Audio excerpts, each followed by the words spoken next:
J'ai toujours été socialiste. J'ai toujours été féministe et donc, pour moi, des mots comme droit individuel, liberté de parole et liberté d'expression fonctionnent presque comme des mots de déclenchement ou des mots de code.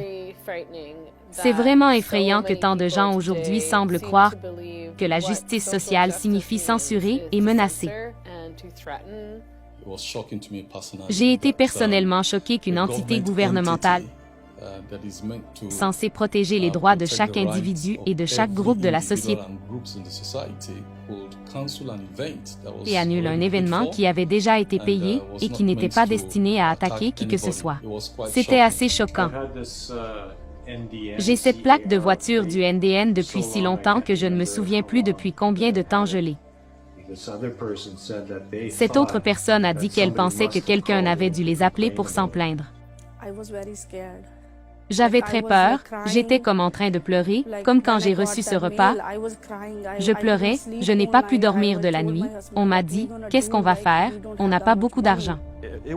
C'était douloureux pour les filles d'être éloignées de cette façon. Nous n'allions pas rester là pour toujours. Elles allaient avancer et aller ailleurs, avec le temps. Mais ça ne devait pas se passer comme ça. Quand l'université a refusé de nous défendre pour respecter nos droits en tant qu'étudiants et citoyens, et quand ils ont vraiment rendu les choses plus difficiles pour nous juste parce que nous étions controversés, c'était décourageant, je n'étais pas surprise. L'agence nous a fait fermer parce que nous n'étions pas prêts à mentir aux enfants sur le lapin de Pâques et le Père Noël. À l'époque, je travaillais à domicile et je faisais de la publicité sur Facebook pour les services de vaccination. Je ne fais pas dans les hommes et les transsexuels et après 2 ou 3 mois, j'ai reçu un mail disant qu'il y avait une plainte contre moi.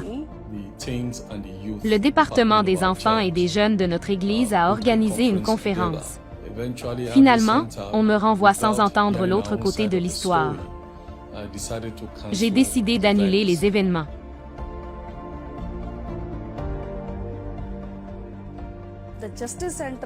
L'avocat du centre de justice a tellement de connaissances quand nous sommes allés à l'audience, j'ai juste dit qu'il a géré mon cas de manière très professionnelle. S'il n'y a pas de centre de justice, s'il n'y a pas Jay Cameron, je ne pense pas que je puisse gagner. Ils savent ce qu'ils font, ils ont déjà été dans des affaires comme celle-ci avant, donc je sens que j'ai une bonne équipe qui surveille mes arrières. Oui, en ce qui concerne le centre de justice, ils ont fait en sorte que la bibliothèque fasse ce qu'elle était censée faire.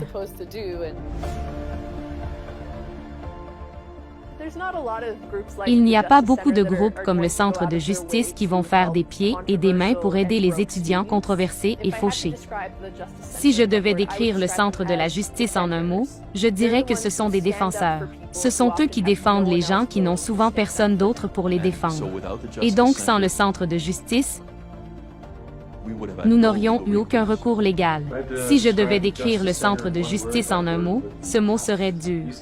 Ces gars-là sont en difficulté face à de gros gouvernements. Je pense que le travail du centre de justice est vraiment nécessaire, surtout au Canada. Je veux dire qu'il semble qu'il soit l'une des seules organisations à faire ce travail. Le centre de la justice est le sauveur.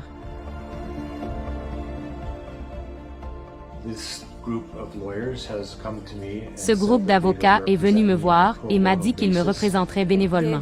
Ils m'ont aidé gratuitement, alors évidemment, c'est important. Ce n'était pas important seulement pour notre événement, c'est important pour tout le monde. Je suis un Indien au curry assis ici. Quand ils m'enlèvent mes droits, ils vous enlèvent aussi les vôtres. La liberté signifie la liberté pour tout le monde.